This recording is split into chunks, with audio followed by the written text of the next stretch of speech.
Pernah nggak sih ngerasa udah kerja keras tapi rezeki kayak lewat gitu aja? Bisa jadi tanpa sadar kamu ngelakuin kesalahan fatal saat perayaan Imlek kemarin. Di tradisi Tionghoa, hari pertama Imlek itu adalah penentu nasib kamu selama 12 bulan ke depan.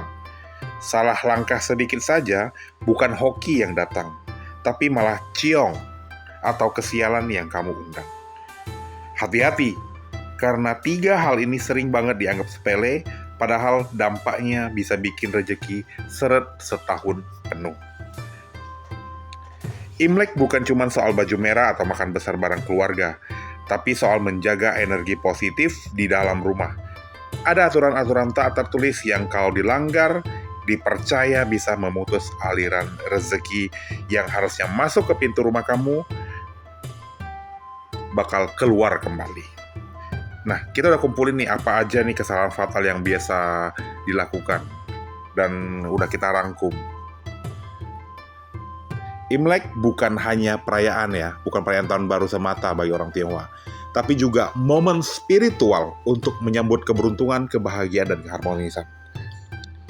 Setiap tindakan, ucapan, bahkan suasana hati saat Imlek dianggap bisa mempengaruhi energi sepanjang tahun.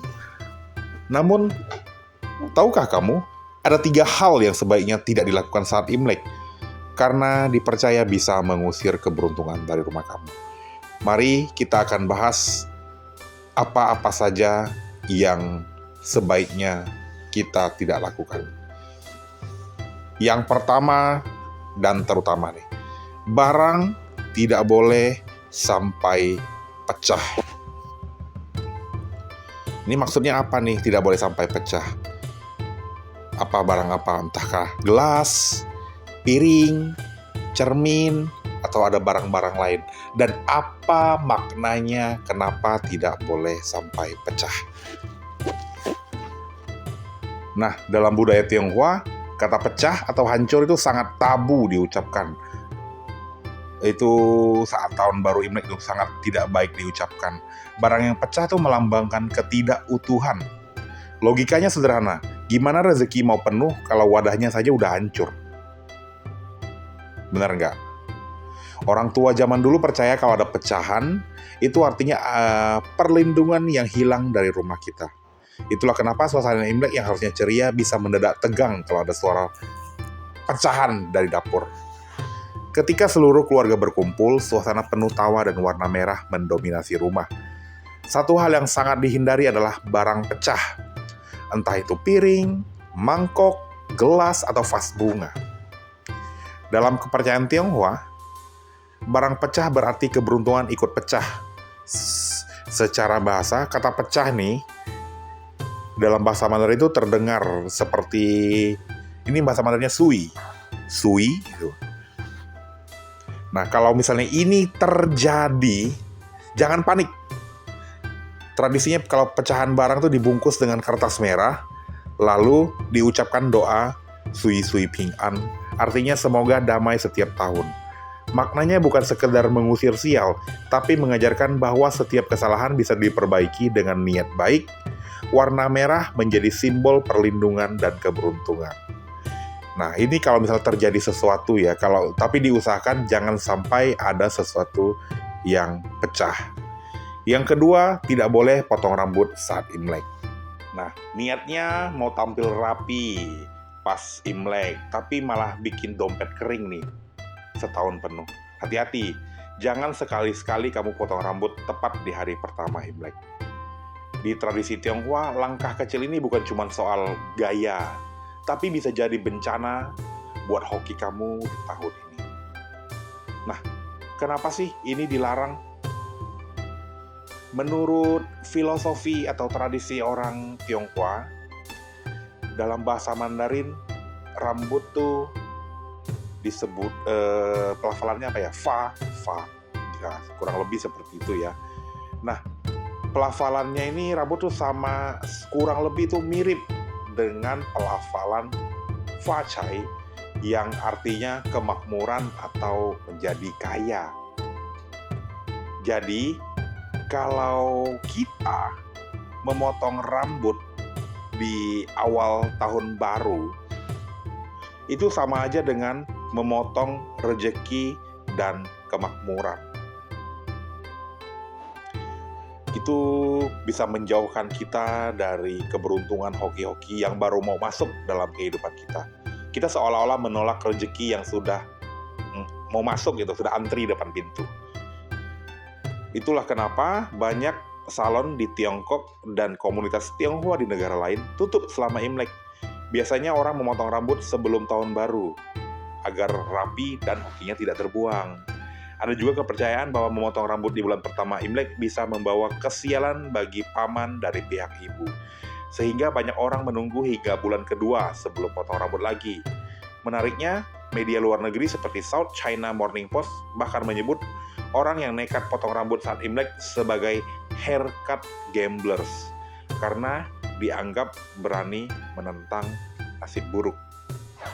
Jadi jangan coba-coba ya, kecuali kamu memang mau uji nyali nih. Yang ketiga, tidak boleh menangis atau marah saat Imlek. Misalnya kita lagi kumpul keluarga, tapi tiba-tiba ada yang bikin emosi. Tahan dulu. Jangan sampai kamu meledak, apalagi sampai menangis di hari pertama Imlek. Kenapa? Karena menurut kepercayaan Imlek, kalau kamu memulai tahun baru dengan air mata atau amarah, itu artinya kamu sedang mengundang kesedihan atau konflik untuk tinggal di rumah kamu selama 1 tahun ke depan.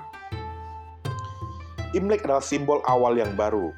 Di hari pertama ini, alam semesta dianggap sedang mencatat getaran energi kamu. Kalau kamu marah-marah, kamu dianggap sedang menolak berkat kedamaian. Begitu juga menangis, dipercaya itu akan memicu nasib malang yang membuatmu terus bersedih sepanjang tahun. Itulah kenapa sebersik apapun anak kecil atau semenyebalkan apapun pertanyaan saudara, orang tua zaman dulu selalu bilang, sabar, ini hari baik, harus senyum, jangan marah-marah. Terus, gimana kita nih cara menghadapinya nih?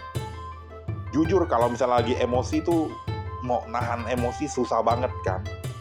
Nah, lalu gimana kalau suasananya udah mulai panas atau misalnya anak kecil gitu udah nangis, jatuh atau nggak sengaja berbuat salah gitu?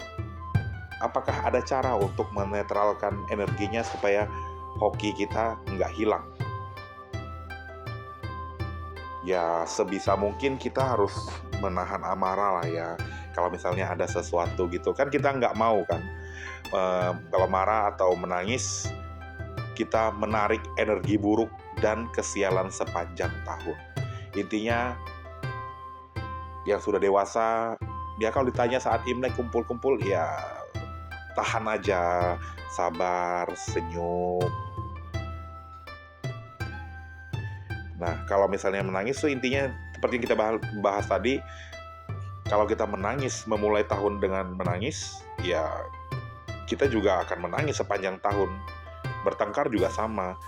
Filosofinya itu Imlek adalah waktu untuk menanam energi bahagia. Jadi apapun yang terjadi, usahakan tetap tersenyum, saling memaafkan, dan menjaga kata-kata.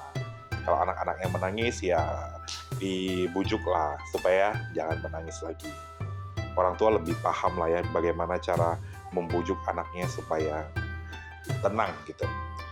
Dalam kepercayaan Tionghoa, kata-kata memiliki kekuatan dan setiap ucapan di hari pertama Imlek adalah doa. Maka hindari bicara kasar atau hal negatif agar yang datang ke rumah hanyalah keberuntungan dan kebahagiaan. Jadi usahakan kalimat-kalimat negatif tuh jangan sampai keluar lah. Atau ya ditahan gitu loh. 3 larangan ini seperti barang pecah, potong rambut, dan emosi negatif sebenarnya bukan sekedar kepercayaan lama, tapi bentuk filsafat hidup yang syarat makna. Mereka mengajarkan kita untuk berhati-hati, bersyukur, dan menjaga energi positif dalam keluarga. Bahwa keberuntungan bukan hanya datang dari luar, tapi dari cara kita berpikir dan berperilaku sejak awal tahun baru dimulai. Nah, itu dia video kita kali ini. Semoga setelah membahas pantangan-pantangan ini, 3 pantangan ini, teman-teman sudah tahu apa yang tidak boleh dilakukan, dan teman-teman ingat bisa diterapkan sehingga hoki teman-teman tidak hilang atau tidak sial sepanjang tahun. Nah, sekian dulu video kita kali ini. Kalau suka dengan video ini, jangan lupa like, komen, dan subscribe. Sampai ketemu lagi di video selanjutnya. Bye-bye.